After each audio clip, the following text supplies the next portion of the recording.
আমাদের অনেক সময় কম্পিউটারে এক্সট্রা র্যাম লাগানোর দরকার হয়ে পড়ে, যখন দেখা যায় সফটওয়্যার কিছুদিন পর যখন চলছে না, তখন সফটওয়্যার আপগ্রেড করার জন্য র্যামটাকে আপগ্রেড করতে হয়। সফটওয়্যার আপডেট হলে তাহলে এই র্যামটা কী করে লাগাবো কম্পিউটারে। র্যাম তো আমরা সবাই জানি কেমন হয়। এই র্যামগুলো কম্পিউটারে লাগানোর জন্য আপনি যদি নিজে করতে পারেন কাজটা, হার্ডওয়্যার ইঞ্জিনিয়ারের থেকে আপনার হার্ডওয়্যার ইঞ্জিনিয়ার র্যাম লাগাতে 300-400 টাকা এক্সট্রা নিয়ে নেবে। আপনি যদি নিজে পারেন দোকান থেকে কিনে এনে র্যামটার বাস স্পিড যদি ম্যাচ করতে পারেন, র্যামটা খুলে বাস স্পিডটা দেখে নিলেন বা মাদারবোর্ডে বাস স্পিড লেখা থাকে, তাহলে আপনি বাস স্পিডটা ম্যাচ করে যদি নিজে র্যাম এনে নিজে লাগাতে পারেন, তাহলে এর থেকে ভালো কাজ কি আছে। তাহলে চলুন আজকে কি করে র্যাম আপনি নিজে লাগাতে পারবেন সেই ব্যাপারে জেনে নিই।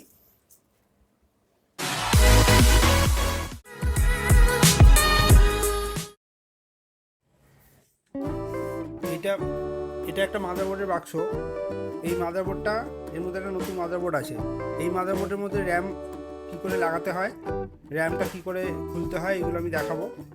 এই মাদারবোর্ডটা র্যাম যেটা সাপোর্ট করে, যেটা এখানে লেখা আছে, এখানটায় লেখা থাকে এইগুলো র্যাম কত বাস স্পিডের র্যাম সাপোর্ট করে। এটা DDR2 সাপোর্ট করে, লেখা আছে সাপোজ DDR2 800/667 মেগাহার্জ মেমোরি। আর দুটো 2x DIMM স্লট আছে, 2x DIMM স্লট আছে, মানে দুটো র্যাম এখানে লাগানো যাবে এই মাদারবোর্ডটায়। আর সাপোর্ট করে হচ্ছে 800 থেকে /667, মানে 667 মেগাহার্জ থেকে 800 মেগাহার্জ অব্দি র্যাম DDR2 এটা সাপোর্ট করে এই মাদারবোর্ডটা। তাই এই মাদারবোর্ডটায় আমি DDR2 র্যাম লাগানো বা খোলা দেখাবো। এটা 4GB অবধি সাপোর্ট করে, এখানে লেখা আছে 4GB, up to 4GB support করে এটা। তাহলে এই মাদারবোর্ডটা আমি আপনাদের দেখাবো। দেখুন এখানে সমস্ত কনফিগারেশন দেওয়া আছে, কি কি থাকে DDR2, যেখানে সাপোজ DDR2 800/6667 সাপোজ DDR2 800/667 লেখা আছে। ঠিক আছে, তাহলে এই মাদারবোর্ডটা আমি খুলে দেখাবো আপনাদের।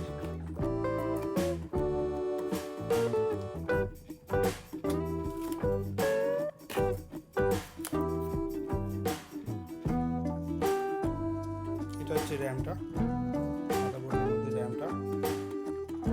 এই র্যামটা আমরা কাটিয়ে আলাদা করব।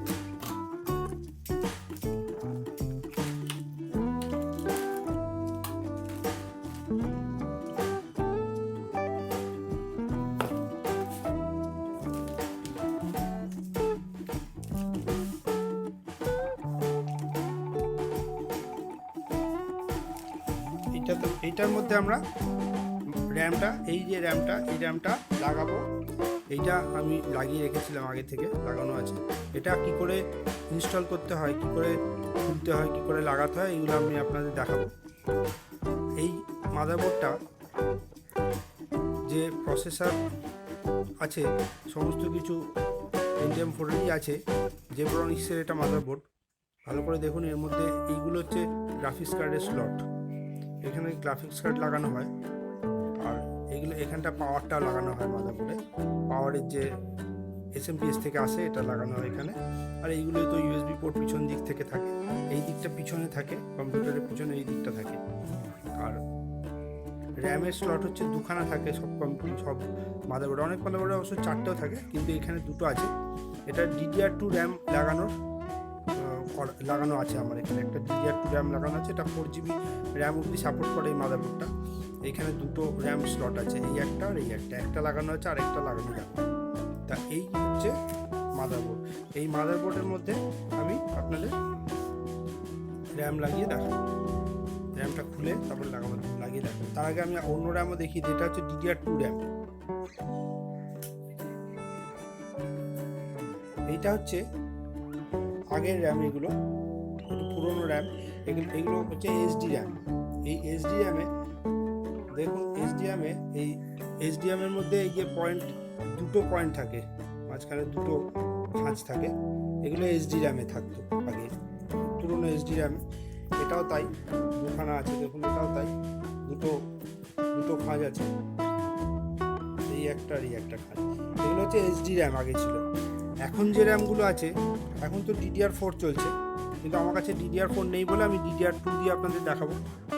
DDR2 র্যামে একটা খাঁজ থাকে, DDR3 DDR4 সবই একটা করে খাঁজ থাকে মাঝখানে। তাহলে এই র্যামটা এবার আমি দেখাবো কী করে লাগাবেন বা খুলবেন। এটা ডাইরেক্ট মাদারবোর্ডে আমি দেখাচ্ছি, তাছাড়া কম্পিউটারের মধ্যে আমি দেখাবো, আগে এখানটা দেখে নিই মাদারবোর্ডের মধ্যে কী করে হয়, তারপর কম্পিউটারে যখন আমি খুলে দেখাবো কীভাবে র্যাম লাগানো থাকে বা লাগানো আছে। তার মধ্যে আরেকটা জিনিস বলে দিই, মাদারবোর্ডের মধ্যে আরেকটা জিনিস থাকে, এইটা হচ্ছে ব্যাটারি, সিমস ব্যাটারি বলে। এই ব্যাটারিটা অনেক সময় কম্পিউটারে খারাপ হয়ে যায় কিছুদিন চলার পর, তখন এই ব্যাটারিটা খুলে আবার চেঞ্জ করে দিতে হয়। এবার আমি আপনাদের র্যামটা খুলে দেখাবো। র্যামটা খুলতে গেলে এই দুদিকে চাপ দিতে হবে, দুদিকে চাপ দিয়ে তারপরে র্যামটা তুলতে হবে। এই হচ্ছে দেখুন র্যামে একটা স্লট, এর মধ্যে একটা পয়েন্ট আছে। তাহলে এই র্যামটা হচ্ছে DDR2 র্যাম। এই র্যামটা আমি খুললাম ওখান থেকে। তা র্যামটা লাগানোর কিছুই না, এখানে খালি দেখতে হবে আপনার কীরকম আছে। র্যামটা আমি এখানে রাখছি। এইখানে দেখুন, এখানে এই একটা পয়েন্ট আছে, এই দুটোর সাইডে এইগুলোর সরাতে হবে। এই যে এখান থেকে এরকম সরাতে হবে, এইগুলো খাঁজ আছে, এগুলোতে আটকে যাবে র্যামটা। এইগুলো প্রথমে সরিয়ে নিতে হবে, সরিয়ে নিয়ে তারপরে আপনাকে র্যামটা লাগাতে হবে। তাহলে র্যামটা লাগাতে গেলে প্রথমে এইগুলো আমি সরিয়ে নেব, এই সরিয়ে নিলাম। তারপরে র্যামটার খাঁজটা দেখতে হবে কোন দিকে আছে। দেখুন একদিকে কম একদিকে বেশি আছে, এই দিকটা কম আছে, এদিকটা একটু বেশি আছে, এদিকটা কম আছে। তাহলে এইখানটাও মাদারবোর্ডে দেখতে হবে কীভাবে আছে। এরমভাবে আছে, এই আছে, এটা এইভাবে লাগাতে হবে। তাহলে এইখানে এই স্লটে এটা আমি লাগিয়ে দেবো, কিছুই না, জাস্ট এই পয়েন্টটা ঠিকঠাক লাগালাম, লাগিয়ে এই দুটো টেনে দেবো, সাইড থেকে এই দুটো টেনে দেবো।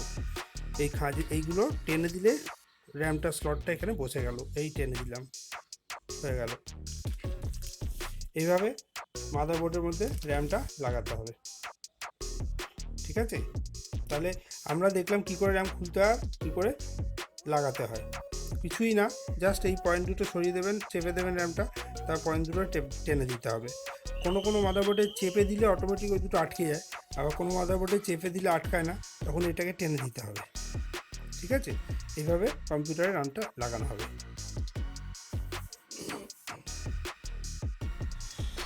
এবারে আমরা কম্পিউটারের মধ্যে দেখব কী করে র্যামটা কীভাবে লাগানো আছে আর র্যামটা কী করে চেঞ্জ করতে হয়। আমার এই কম্পিউটারটা এটা খুলে রেখেছি, স্ক্রুটা খুলে রেখেছি, স্ক্রুটা এখান থেকে এখানে ছিল, এই যে স্ক্রুটা খুলে রেখেছি।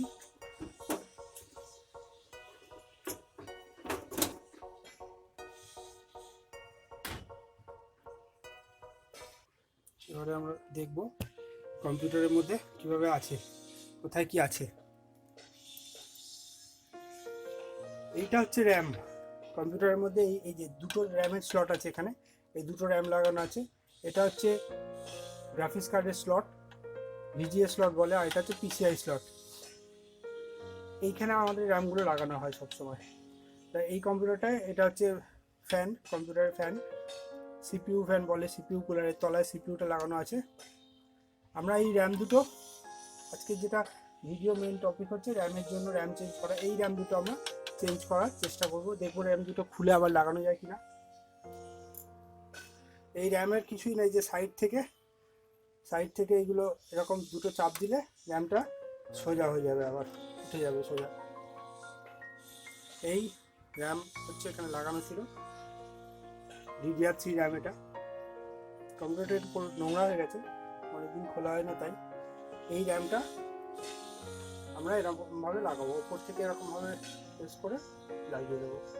এই কম্পিউটারের র্যামটা এইভাবে লাগানো আছে, এই দিয়ে এবার দুদিকে প্রেস করলে অটোমেটিক্যালি এই যে দুদিকেই এটা আটকে যাবে, এই আটকে গেল, এগুলো এরকমভাবে আটকে গেল। তাহলে কম্পিউটারের মধ্যে আমরা র্যামটা যে কোনো সময় চেঞ্জ করতে পারি। র্যামের শুধু এই দু সাইড থেকে চাপ দেবো, চাপ দিলেই খুলে যাবে, তারপরে সোজা তুলে নেবো।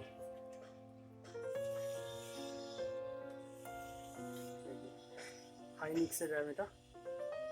আবার লাগাতে গেলে এরকম চেপে দেবো, দু সাইড থেকে ঠিকঠাক বসাতে হবে, দেখতে হবে ঠিকঠাক খাঁজের মধ্যে বসছে কিনা। এই বসেছে, এইবারে দু সাইড থেকে ধরে দুটো আঙুল দিয়ে চাপবো, ব্যাস আওয়াজ হবে, খট করে লেগে যাবে। এইভাবে র্যামটা লাগালাম আমরা। র্যাম কিন্তু খুব বেশি জোরে চাপ দেবেন না ভুল করো, তাহলে কিন্তু ভেঙে যেতে পারে র্যামটা। এইভাবে আমরা র্যামটা লাগালাম। ভিডিওটা যদি ভালো লেগে থাকে অবশ্যই লাইক করবেন, সাবস্ক্রাইব করবেন আর বন্ধুদের মধ্যে শেয়ার করে দেবেন। Thanks for watching.